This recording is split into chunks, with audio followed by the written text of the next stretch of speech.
इस वक्त जो मेरे पीछे आपको शिप नजर आ रहा है, ये है बांग्लादेश का, और इस शिप का नाम है समंदर जॉय, बीएनएस समंदर जॉय, यानी बांग्लादेश नेवल शिप समंदर जॉय इसका नाम है। जिस तरह मुख्तलिफ शिप के नाम होते हैं, इस जहाज का भी ये नाम रखा गया। बांग्लादेश का शिप बीएनएस समंदर जॉय पाकिस्तान में कराची पोर्ट में, और उसको जब अंदर से जाकर पाकिस्तानियों ने देखा तो भाई क्या नजारा था, और पाकिस्तानियों के दिल में क्या मोहब्बत है, किस तरह से प्यार करते हैं पाकिस्तानी अपने बांग्लादेशी भाइयों के साथ। फिर बांग्लादेशी शिप में जाकर वो कह रहे थे हमें ऐसा महसूस हो रहा है जैसे हम बांग्लादेशी शिप में नहीं है, बीएनएस में, जैसे हम पाकिस्तानी शिप में हैं।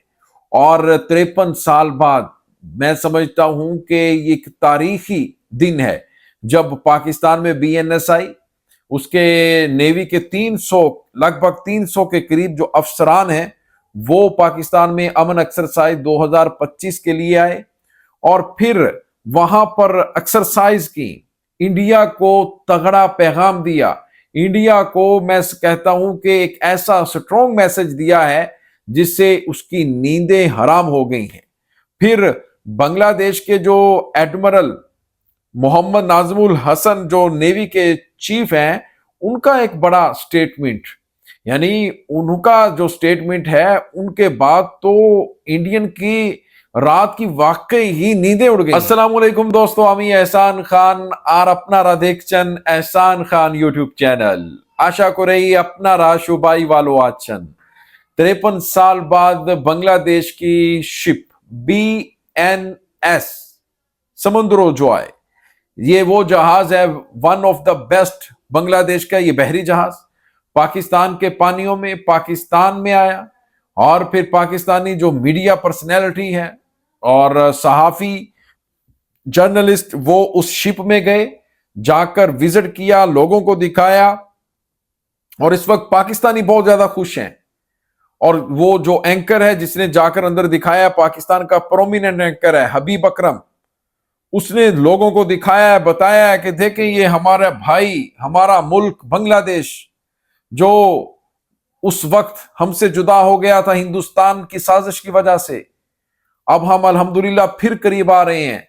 और उस शिप के अंदर में जाकर कैप्टन के साथ भी बात हुई और बहुत कुछ हुआ। वो शिप दिखाई गई बीएनएस, और मैं समझता हूं कि इंडिया के लिए तगड़ा जवाब है। इंडिया को बहुत ही स्ट्रॉन्ग मैसेज दिया गया है।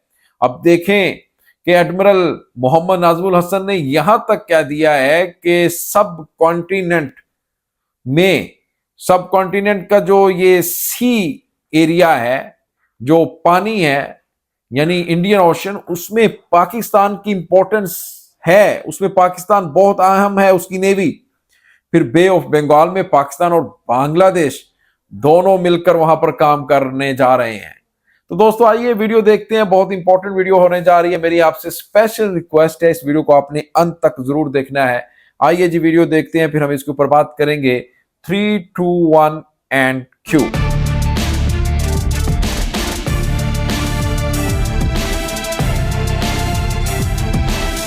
अमन एक्सरसाइज के हवाले से पाकिस्तान में कई शिप्स आए हैं, यानी बहरी जहाज आए हैं जो इस एक्सरसाइज में हिस्सा ले रहे हैं, और कई मुल्कों के हैं।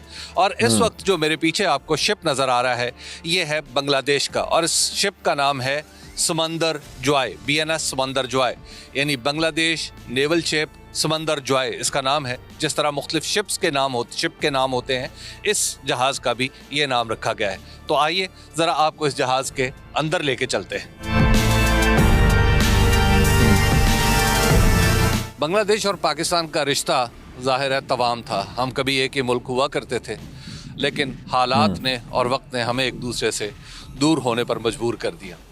आज बांग्लादेश के शिप पे आके मेरी कुछ अजीब सी फीलिंग है। ऐसा लग रहा है कि जैसे अपने घर में है। और इसकी वजह क्या है? इंटरनेशनल लॉ के मुताबिक शिप यानी कोई भी बहरी जहाज़ जो किसी समंदर में खड़ा हो, तो उसके ऊपर उसी मुल्क के कवानीन नाफिज होते हैं जो कि उस मुल्क की सरजमीन पे नाफिज होते हैं। तो गोया इस वक्त जब मैं बांग्लादेश के शिप पे हूँ तो मुझ पर वही तमाम कवानीन लागू होते हैं जो बांग्लादेश के आम लोगों पर लागू होते हैं।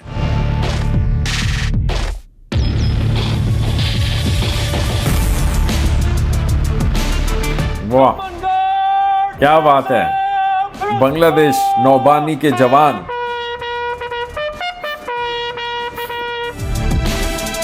बांग्लादेश की शिप बीएनएस समुद्रजॉय अमन एक्सरसाइज 2025।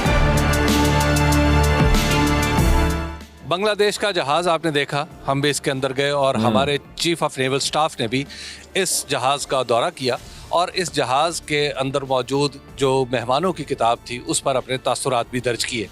ये एक रस्मी कार्रवाई है कि जहाज़ों को खुशामदीद कहा जाता है चीफ ऑफ नेवल स्टाफ की तरफ से। और आप देख रहे हैं दूर अमेरिका का जहाज़ भी खड़ा है, वहाँ पर भी चीफ ऑफ नेवल स्टाफ गए। उसके बाद मलेशिया का एक जहाज़ है और फिर दीगर जहाज़ जो पोर्ट के दूसरे हिस्सों में खड़े हैं वहाँ पर भी गए। कैप्टन इस वक्त बांग्लादेशी जहाज़ के कैप्टन शहरयार हमारे साथ मौजूद हैं और कैप्टन शहरयार के बारे में मुझे पता चला है कि लाहौर में इन्होंने नेवल वॉर कॉलेज में पढ़ा भी है। How was your experience captain in Lahore? Yeah, it was a great experience. Navy is a global profession and we always interact globally. That's why the naval officers are called the ambassadors in white. So it was a part of the training exchange program between the navies and it was an absolute delight and a very professionally benefiting course for me. And how do you feel calling on Karachi port?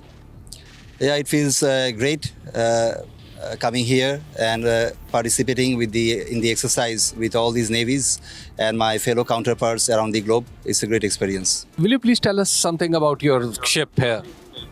Yeah, this ship is dedicated to training and also the role that we carry out at sea for anti-piracy. This is the exact role that we are discussing in Exercise Aman, that regional peace and security. That's what this ship do. Captain Shahryar की गुफ्तगू आपने सुनी कि ये एक training जहाज़ है primarily और ये यहाँ पर जो एंटी पायरेसी एक्टिविटीज़ हैं यानी कज़ाकी जो बहरी कज़ाकी है उसको रोकने के लिए जो सरगर्मी होती है वो करेगा और उसमें यहाँ के बांग्लादेश के सारे ऑफिसर्स हिस्सा लेंगे। बांग्लादेश की नेवी में ये देखकर खुशी होती है कि ऑपरेशनल नेवी में भी ख़वातीन काफ़ी तादाद में मौजूद हैं और यहाँ पर मैंने देखा है कि जूनियर ऑफिसर्स जो ख़वातीन हैं वो काफ़ी एक्टिव। तो दोस्तों आपने ये वीडियो देखी है किस तरह से कैप्टन शहरयार ने अपना एक्सपीरियंस शो किया है। उन्होंने बात की है पाकिस्तानी मीडिया के साथ और वो कह रहे हैं कि हम बहुत खुश हैं यहाँ पर आकर और किस तरह से जो अमन एक्सरसाइज हैं वो पाकिस्तान में हो रही हैं। दुनिया भर से 60 के करीब ममालिक हैं, उन्होंने उसमें शिरकत की है। बांग्लादेश ने फर्स्ट टाइम शिरकत की है। भाई कमाल हो गया है, बहुत ही कमाल की ये वीडियो थी और मुझे बहुत खुशी हो रही थी। देखिए हमारे भाई बांग्लादेशी भाई और उनकी जो नेवी नौबानी वो आ गई है पाकिस्तान में, फिर पाकिस्तानी बहुत ज़्यादा खुश है। यानी ये देखिए ना अट्रैक्शन दोनों मुल्कों के दरमियान। फिर ये हम तरस गए थे यार, हम ये सोच रहे थे, सोचते सोचते हमें 53 साल हो गए, आज कल परसों, यानी हमें इतना इंतजार करवाया। फिर शेख हसीना की हुकूमत जानी थी तो ये सब कुछ होना था ना। मसला ये था, वो पपट थी, एजेंट थी हिंदुस्तान की, उसने ये सारे ताल्लुकात को रोके रखा है। तो दोस्तों आपको ये वीडियो कैसी लगी इसके बारे में आपने फीडबैक जरूर देना है। मिलेंगे इंशाल्लाह नेक्स्ट वीडियो में, तब तक के लिए अपना और अपने इस चैनल का बहुत ज्यादा ख्याल रखिएगा। अल्लाह हाफिज।